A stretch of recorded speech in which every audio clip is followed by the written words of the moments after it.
வணக்கம். நாடு எவ்வளோ பெரிய பதற்றத்தில இருக்குது அப்படின்றது நமக்கு எல்லாருக்குமே தெரியும். காஷ்மீரில பகல்காம்ல நடந்த தீவிரவாத தாக்குதல், மதத்தின் பேரால அங்க வந்த தீவிரவாதிகள் 2 பேரு, இந்துவா, முஸ்லீமா கேட்டு கொலை பண்ணியிருக்காங்க அப்படின்றது நம்ம எல்லாருக்குமே நல்லா தெரியும். ஆனா, இதையே ஒரு சாதகமா பயன்படுத்தி, இங்க இருக்கிற சங்கிங்கெல்லாம் இருக்கிற மத துவேஷத்த பயன்படுத்தி, இருக்கிற எல்லா முஸ்லீம்களையும் வந்து பார்த்தீங்கன்னாக்கா, தீவிரவாதிகள் மேல சித்தரிக்கிறத நம்ம வந்து பொறுக்க முடியாம பல பதிவுகள் போட்டிருக்கோம். பல நேர்மையான சிந்தனையாளர்கள் வந்து பார்த்திங்கன்னா, இத கண்டிச்சிருக்கிறாங்க.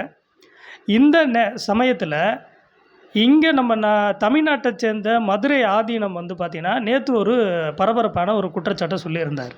அதாவது அவரு வாகனம் பயணிச்ச அவருடைய கார் வந்து விபத்துக்குள்ளாயிருக்கு. அப்போ அவர் பேட்டி கொடுக்கும்போது, குல்லா அணிந்திருந்த 2 பேர் வந்து பார்த்தீங்கன்னாக்கா, என்ன கொலை செய்ய முயற்சி பண்ணாங்க.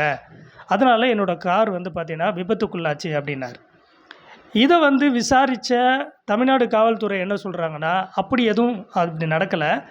சிசிடிவி கேமராவ ஆராய்ந்து பார்த்ததுல, அவருடைய வாகனம் ராங் ரூட்ல, அதாவது ஒன் வேல போயிருக்கிறதாவும், இன்னொரு வாகனத்தில அது வந்து மோதி இருக்கிறதா வந்து பதிவு வந்து அவங்க சொல்லியிருக்காங்க.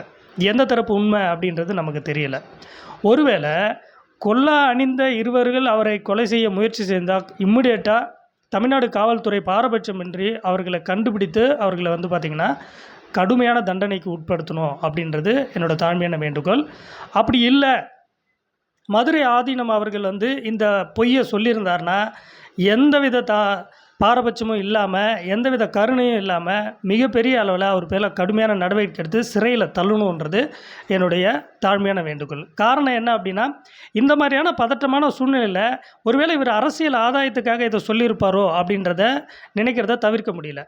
தயவுசெய்து இப்படிப்பட்ட ஒரு உயர் பதவியிலையும் மக்களுக்கு ரொம்ப பரிச்சயமாக இருக்கிறவங்க இப்படி கேவலமான பொய் சொல்கிறத தவிர்க்கணும். ஒருவேளை அவர் உண்மையாக சொல்லியிருந்தார்னா, அதன் மீது உடனடியாக நடவடிக்கை எடுக்கணும். நன்றி.